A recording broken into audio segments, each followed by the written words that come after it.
Olá pessoal, tudo bem com vocês? Então, hoje daremos continuidade ao assunto Guerra Fria. Na última aula, nós vimos um pouco sobre o conceito de Guerra Fria, vimos também sobre a Revolução Cubana e a crise dos mísseis, e hoje daremos continuidade falando sobre eh, o estado de bem-estar social, a independência da Indochina e também sobre a criação do Estado de Israel. Então, gente, dando início, já falando sobre o estado de bem-estar social, né? Esse estado de bem-estar social aconteceu logo após a Segunda Guerra Mundial, né? E ele surgiu principalmente por influência dos Estados Unidos da América, né? Que passaram a valorizar a justiça social e a promover um Estado que tivesse compromisso público com a educação, com a saúde e com os outros direitos sociais, certo? Então, o estado de bem-estar social, em inglês, é chamado de welfare state, tá bom? E a origem dessa política foram as teorias de John Keynes, né? Ou keynesianismo, tá certo, gente? Então, podemos dizer também que, basicamente, essas teorias propunham um novo papel para o Estado no sistema capitalista, certo? E pela primeira vez nos países capitalistas, discutia-se o papel do Estado em garantir saúde, educação, emprego, pensões e até mesmo aposentadorias, tá bom? Então, gente, podemos dizer ainda que as ações implantadas por esse novo modelo de Estado condiziam com a política de controle da economia, certo? Uma vez que o objetivo de tanta interferência estatal era garantir o aumento da produtividade, certo? Então, o resultado dessas políticas foram a formação de um grande contingente de cidadãos atendidos por governos ocidentais, certo? A criação de diversos serviços públicos e o aumento dos direitos do cidadão. É importante frisar que não podemos confundir a política do Estado de bem-estar social com a política do Estado liberal. Eu coloquei aqui a diferença entre os dois, certo? Pois no Estado de bem-estar social existe a intervenção do Estado na economia, certo? A regulação das relações comerciais e de trabalho e tem o Estado como provedor de direitos sociais.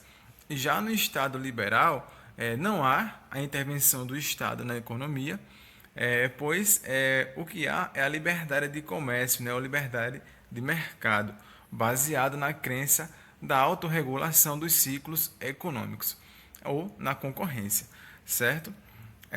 Então, quanto às relações trabalhistas, no estado de bem-estar social nós temos acordos seguindo a legislação trabalhista, salário mínimo e jornada de trabalho legalmente garantidos, mais burocracia e encargos trabalhistas.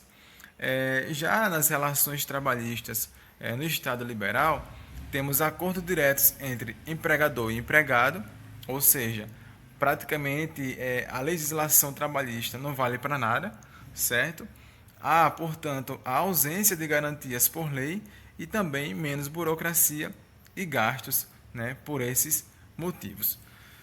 Dando continuidade, é importante, pessoal, frisarmos que o Brasil atualmente passa, né, por uma mudança de Estado. Né? Hoje a gente vive praticamente um Estado neoliberal, onde o governo ele não intervém praticamente na economia, pois ele defende muito a privatização e também defende a privatização dos setores sociais, ou seja, de setores como educação e saúde. Tá certo? Dando continuidade, podemos dizer que, ao proporcionar emprego aos trabalhadores europeus, o estado de bem-estar social permitiu que que uma grande quantidade de pessoas pudesse ter acesso a bens industrializados, de luxo, viajar com suas famílias, entre outras coisas. E a política do welfare state foi muito abalada a partir de 1973, com a subida repentina do preço do petróleo. Então, pessoal, com isso, dar início à crise estrutural do capitalismo. É por isso que os estados, os países tiveram que fazer diversas reformas para salvar o grande capital. E quem mais sofre com essas reformas são as classes trabalhadoras, certo? Então, essa intervenção, essa mudança dá início na década de 80 do século passado. E começa com os governos de Margaret Thatcher, da Inglaterra, e Ronald Reagan, né, nos Estados Unidos, que passaram a adotar um novo modelo econômico de governo, o modelo de livre mercado ou Estado liberal. Então, diante disso, vão surgir alguns movimentos, né, que vão buscar ressignificar o estado de bem-estar social, como o movimento feminista e o movimento negro nos Estados Unidos, que eles passaram a criticar a falta de direitos civis e a discriminação que sofriam em território americano. E um dos principais líderes, é importante destacar, no movimento negro foi Martin Luther King. Tá bom, gente? Então, pessoal, dando continuidade, falando sobre a independência da Indochina e a Guerra do Vietnã, a Indochina era uma região, né, composta por Vietnã, Laos e Camboja, situada no sudoeste asiático, e antes da independência, ela era dominada pelos franceses, certo? Então, gente, como a França, logo após a Segunda Guerra, estava se recuperando da crise, isso foi mais que suficiente para que esses povos, né, dessa região lutassem pela independência. É importante lembrar que durante a Segunda Guerra Mundial, o Japão havia dominado a região e um dos grandes líderes vietnamitas foi Ho Chi Minh, né, que estava ligado ao Partido Comunista, né, e foi o grande responsável por conduzir um conflito armado que levaria à independência de seu país. Então, gente, dentro desse contexto, a independência da região foi reconhecida em 1954 e com isso Camboja, Laos e Vietnã se tornaram países independentes. O Vietnã ficou dividido por questões ideológicas, né? Na região norte ficou sob o comando de Ho Chi Minh, que era pró-RSS, socialista comunista, e na região sul, ou Vietnã do Sul, ficou sob o comando de Ngo Dinh, né, pró-Estados Unidos e países imperialistas capitalistas. Então, dentro desse contexto, pessoal, não tardou, né, para que um conflito iniciasse e levasse, né, levasse o país, aliás, a um banho de sangue, certo? Então, nos anos de 1972, os Estados Unidos bombardearam a região de Laos e Camboja, levando com eles até armas químicas, mas os guerrilheiros levaram a melhor, né? Levaram vantagem, pois conheciam bem aquela região. Porém, pessoal, a guerra, né, ela ganhou uma certa extensão e, como vingança, né, pelos bombardeios das embarcações americanas no Golfo de Tonkin, o presidente americano mandou diversas armas, dinheiro e conselheiros militares, né, aos sul-vietnamitas para que eles pudessem atacar a região norte do Vietnã, que era socialista, certo?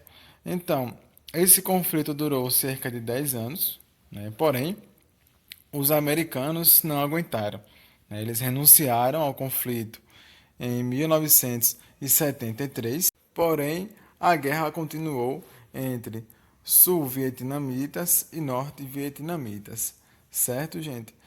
Então, ao final do conflito, em 75, né, o confronto deixou mais de 1 milhão de mortos entre civis e militares, e com a vitória dos socialistas, no ano seguinte, em 76, o Vietnã foi unificado e passou a ser um Estado socialista, chamado República Socialista do Vietnã, certo? Então, dando continuidade e falando agora sobre a Guerra da Coreia, né? A Guerra da Coreia ela começou em junho de 1950 com um ataque da Coreia do Norte contra a Coreia do Sul, né? Com o objetivo de unificar os territórios. Tá bom, gente? Então, diante desse contexto, 3 meses depois, né, tropas da ONU, lideradas pelos Estados Unidos, atacaram a Coreia do Norte. Então, a guerra durou cerca de 3 anos, né, com a Coreia do Sul apoiada pelos Estados Unidos e pela Grã-Bretanha, né, Inglaterra, e a Coreia do Norte foi sustentada com recursos soviéticos. Então, em 63 do século passado, um cessar-fogo foi formalizado entre as duas Coreias, né, pondo fim ao conflito. No entanto, até hoje não houve solução para a unificação, né? Porém, no ano de 2018, houve um encontro entre os líderes coreanos Kim Jong-un, né, da Coreia do Norte, e Moon Jae-in, da Coreia do Sul, o que mostrou, né, o início aí de negociações de paz entre as duas Coreias, certo, gente? E no mesmo ano, pessoal, eles assinaram a Declaração de Paz, Prosperidade e Unificação da Península Coreana, né? Referente aí à desnuclearização da península, certo? E falando sobre a criação do Estado de Israel, podemos dizer que antigamente, né, ainda na antiguidade, houve uma grande diáspora judaica, né, no qual vários povos, né, várias comunidades judias tiveram que se dispersar da região onde eles viviam, certo, gente? É, Além disso, pessoal, antes mesmo da criação do Estado de Israel, essa região, né, o atual Israel, era ocupada por povos palestinos, né? Povos de descendência árabe, tá bom? Então, em 1948, por meio de uma resolução da ONU, foi criado, melhor dizer, o Estado de Israel, né? Sem ao menos respeitar os interesses dos povos palestinos, certo?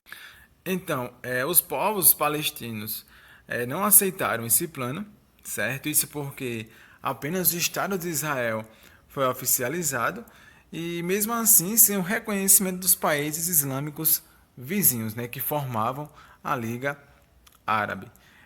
Então, diante da conjuntura da Guerra Fria e das hostilidades da Liga Árabe, né, em relação ao reconhecimento do novo Estado de Israel, o clima de tensão e o conflito armado não tardaram a acontecer.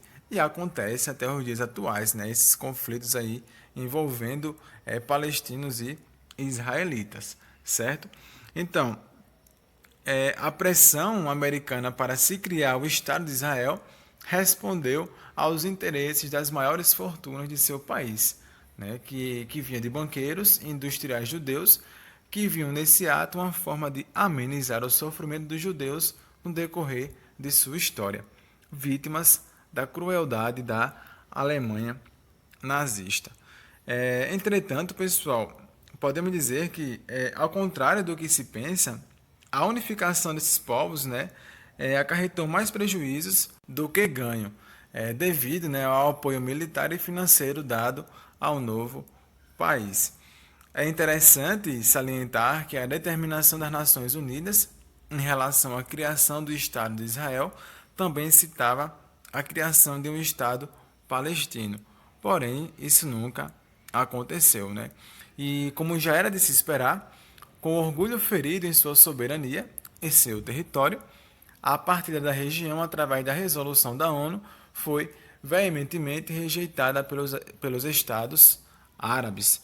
É por isso, gente, que a partir de 47, né, surgiram vários conflitos aí no Oriente Médio, inclusive entre judeus e palestinos, certo? Na briga aí por esse território, tá bom? Aqui tem a representação da evolução de Israel. Na primeira imagem é o plano de partilha proposto pela ONU, certo? No segundo, já foi depois da Primeira Guerra, né, envolvendo israelitas e palestinos, né, esses povos árabes aí, certo? E é importante destacar a situação em 2005, que é que é a última imagem. Então, hoje, quem praticamente manda nesse território que antigamente pertencia à Palestina, são os israelitas, né? E hoje, pessoal, os palestinos ocupam apenas uma pequena região, principalmente ali na faixa de Gaza, né? Que é onde acontecem os maiores conflitos envolvendo radicais palestinos e israelitas, tá bom? Então, gente, por fim, vamos falar agora sobre a queda do Muro de Berlim, que é o grande símbolo da Guerra Fria. Então, gente, esse processo ele dá início quando Mikhail Gorbachev, né, que se tornou o presidente da União Soviética em 85, ele se compromete, né, a acabar com a estagnação econômica no qual o Estado soviético estava passando. Por isso, ele resolveu adotar medidas que pudessem levar ao fim do próprio regime soviético. Uma das medidas foram a Glasnost, né, que tinha como objetivo tornar o processo político mais transparente, colocando fim ao regime de um único partido e permitindo, portanto, a liberdade de expressão e criação de novos partidos. Outra medida muito importante foi a perestroika, certo? Que foi um projeto de reestruturação econômica que levaria ao fim a economia socialista, né? Implantando, consequentemente, uma economia de mercado, ou seja, totalmente introduzida ao sistema capitalista. Então, diante desse contexto, é importante frisarmos que Gorbachev governou o país numa época difícil, em meio a uma grave crise econômica e insatisfação popular, certo? Até porque nessa época, pessoal, a população estava passando por um momento difícil, né, pois não havia alimentos suficientes para todos, né, e os bens de consumo tinham tecnologia obsoleta em relação ao dos países capitalistas, né, o que gerava um certo descontentamento. Entretanto, pessoal, apesar desses problemas, na União Soviética não havia desemprego nem analfabetismo, né? Mas faltavam oportunidades de crescimento, né? Coisas que só existem, né, no capitalismo, certo? Pois era muito difícil comprar nessa época grandes propriedades, né? Boas casas, carros ou até mesmo outros bens de consumo, certo? Então, no dia 9 de novembro de 89, o mundo socialista deu sinais de que seu fim estaria próximo, pois o grande símbolo da Guerra Fria, o Muro de Berlim, veio abaixo, né? E a notícia ela se espalhou rapidamente e encheu toda a população soviética de esperança. Não só a população soviética, mas como a população do resto da Europa ocidental, né? E aproveitando-se desse fracasso, em 91, o líder do Partido Russo, né, que era Boris Yeltsin, ele fez o uso de sua popularidade, né, e se uniu a outros líderes e proclamou a extinção da URSS, abrindo caminho para a implantação do capitalismo. Sem opção, Gorbachev renunciou em 25 de dezembro de 91. Então, pessoal, quando acabam as repúblicas socialistas soviéticas, né, e quando a União Soviética, portanto, ela implementa medidas que estavam voltadas ao sistema capitalista, chega ao fim, portanto, a Guerra Fria, né, pois o mundo ele deixou de ser bipolar, certo? E se tornou praticamente um mundo, né, voltado aí aos interesses do capitalismo, tá bom? Então, gente, lembrando que o principal símbolo da Guerra Fria foi o Muro de Berlim, que veio abaixo, né, em 89, e a Guerra Fria ela tem seu fim, né, justamente quando a União Soviética acaba, certo? Atualmente, a antiga União Soviética é conhecida ou chamada de Rússia, tá bom? Aqui tem uma representação do Muro de Berlim, tá bom? E é isso, pessoal, certo? Qualquer dúvida é só entrar em contato comigo. bons estudos e até a próxima. Tchau.